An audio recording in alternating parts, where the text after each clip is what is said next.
Half wave rectification में हम एक ही डायोड यूज़ करते हैं ताकि वो सिमिलर टर्मिनल्स पर ऑपरेट हो सके और डिफरेंस पर स्विच ऑफ कर दे, मीन्स कि ओपन हो सके की काम करे। इन फुल वेव रेक्टिफिकेशन में हम क्या यूज़ करते हैं, more than one diode, at least 2 diodes. यहाँ पर फिगर बनी हुई है। अब हम एक डायोड यूज़ करेंगे तो जैसे पॉजिटिव पल्स आएगी तो यह आपका काम करेगा। इनपुट हमने यहाँ पर दिया, हमें आउटपुट यहाँ पर मिला, पॉजिटिव की वजह से पॉजिटिव मिला, पर जैसे नेगेटिव पल्स आई तो ये नेगेटिव, ये पॉजिटिव, नेगेटिव पॉजिटिव डिफरेंट हो गया तो मीन्स स्विच ऑफ। फिर सिमिलरली वाइस वर्सा। अब यहाँ पर हमने किए हैं 2 डायोड्स, एक का मुंह इस तरफ कर दिया है, एक का मुंह इस तरफ कर दिया है। ये आपका पॉजिटिव पल्स, ये आपका नेगेटिव, ये आपका पॉजिटिव टर्मिनल, ये आपका नेगेटिव टर्मिनल। ऐसे सोर्स देंगे तो पहले ये काम करेगा, फिर ये काम अपना करेगा। जब ये ऑन होगा तो ये ऑफ होगा, जब ये ऑफ होगा तो ये ऑन होगा। सिंपली ये आपका इनपुट, ये आपका आउटपुट। चलेंगे, हमारा है ट्रांजिस्टर।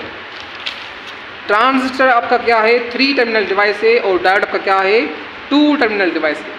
3 साइड इसके पास होते हैं, एक एमिटर, दूसरा बेस, तीसरा कलेक्टर। और इसकी बात करें तो हमें जब हमने 2 back to back diodes connect करते हैं हमें क्या मिलता है, एक ट्रांजिस्टर बनता है। इसकी बेसिकली सिंपल ऐसे होती है, 3 टर्मिनल्स होते हैं, एक एमिटर, दूसरा बेस, तीसरा क्या होता है हमारा कलेक्टर होता है। पीएन जंक्शन नंबर होते हैं क्या, डायोड। तो हमने 2 डायोड्स लिए हैं, इसको हमने ऐसे कर दिया है अरेंजमेंट्स की, और ये हमारा है पीएन। जब हमने इसको फैब्रिकेशन प्रोसेस से कनेक्ट करना चाहा तो हमें क्या मिला, एनपीएन मिल सकता है हमें और पीएनपी भी मिल सकता है। पी आपका पॉजिटिव टर्मिनल, एन आपका नेगेटिव टर्मिनल। अब डिप्लेशन लेयर्स में क्या होते हैं, 2, यहाँ पर भी होता है, यहाँ पर भी होता है। अब एन आपको मैंने पहले बता दिया नेगेटिव टर्मिनल, पी आपका होता है positive terminal. N P N में जो आपकी मेजॉरिटी होती है वो किसकी होती है, एन टाइप सबस्टेंस में आपका करंट फ्लो करता है इलेक्ट्रॉन की वजह से। पीएनपी में आपका जो मेजॉरिटी कैरियर है वो क्या है आपका पी टाइप, जिसको आप क्या कहते हैं पॉजिटिव चार्ज, जहाँ होल्स कहते हैं, यहाँ प्रोटॉन कहते हैं। Holes means vacant position of electron. Suppose कि आपका इलेक्ट्रॉन फ्लो कर गया तो जो उसने जगह छोड़ी वो क्या होती है, वेकेंट, जिसको क्या कहते हैं होल्स कहते हैं। पीएनपी में आपका जो करंट फ्लो करता है वो किसकी वजह से करता है, होल्स की वजह से करता है, मीन्स पॉजिटिव करंट। एनपीएन का जो करंट फ्लो करता है वो किसकी वजह से करता है, electron means negative current. We are interesting with electronic current because हमारे जो कंपोनेंट्स हैं वो इलेक्ट्रॉनिक करंट में अधिक ज़्यादा फोकस करते हैं। पर्पज़ आपका क्या है, ट्रांजिस्टर का switching on off, similar as a close circuit, as a open circuit, और एम्पलीफिकेशन। इसका ये बहुत ज़्यादा इंपॉर्टेंट टॉपिक है। एम्पलीफिकेशन क्या होता है, लो सिग्नल्स को हाई सिग्नल्स में कन्वर्ट कर देना। ये किसका काम है, ट्रांजिस्टर का काम है। सपोज करें हमारे पास ये एसी हमारा सोर्स है सिंपल छोटी सी वेव फॉर्म है। अब देखें आउटपुट में क्या मिल गया, इंक्रीज हुआ मिला। ये हमने लैब में करना है, हमने किया भी है, आपको मैं वो भी बता दूंगा। अब जो इसके 3 टर्मिनल हैं वो क्या होते हैं, इमीटर, बेस, कलेक्टर। इमीटर में आपका रेजिस्टेंस क्या होता है, बहुत कम होता है, उसकी साइज़ भी बहुत कम होती है, डिप्रेशन रेट भी कम होता है। बेस आपका जो होता है वो साइज़ में कंपेयर करें तो इमीटर से भी कम होता है, कलेक्टर से भी कम होता है। पर इमीटर बेस से सिर्फ ज़्यादा होता है, कलेक्टर से कम होता है साइज़ में।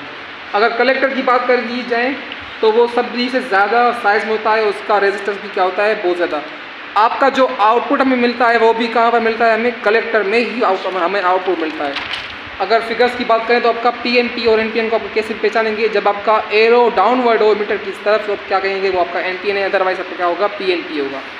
सर्किट कैसे होता है, सपोज करें आपका क्या है, एक ट्रांजिस्टर है जो हमने सप्लाई से कनेक्ट किया है, एसी सोर्स इनपुट, या आपने क्या लगा दिया है, बल्ब लगा दिया है। ये 2 जो पॉइंट्स हैं इमीटर और कलेक्टर की, यहाँ पर मैंने एक पोटेंशियो मीटर लगा दिया है, यहाँ वोल्टेज मीटर लगा दिया है, जहाँ से आपको करंट वोल्टेज आपको कलेक्टर टू इमीटर आपको मालूम हो पाएगा, जिसको मैंने क्या कह दिया है, VCE means voltage at collector to emitter.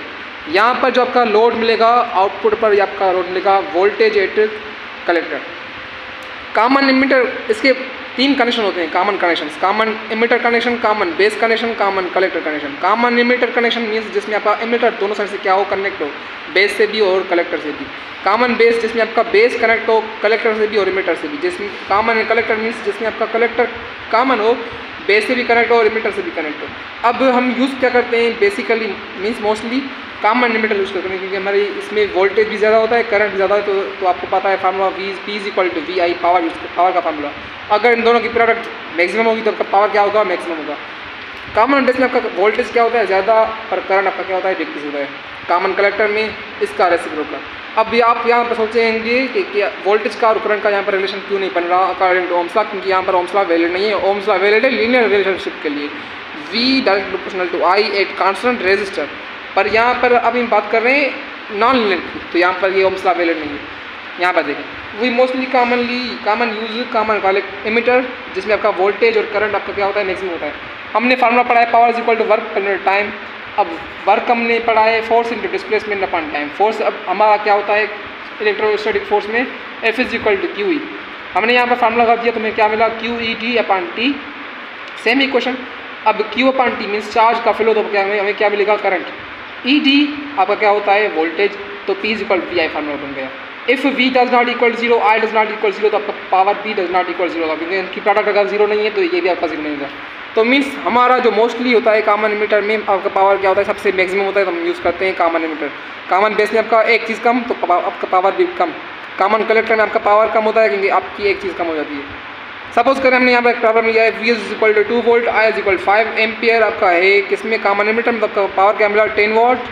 अगर आपका वोल्टेज है 4 वोल्ट और आपका एम्पियर है 2 तो आपको पावर मिलेगा 8 वोल्ट।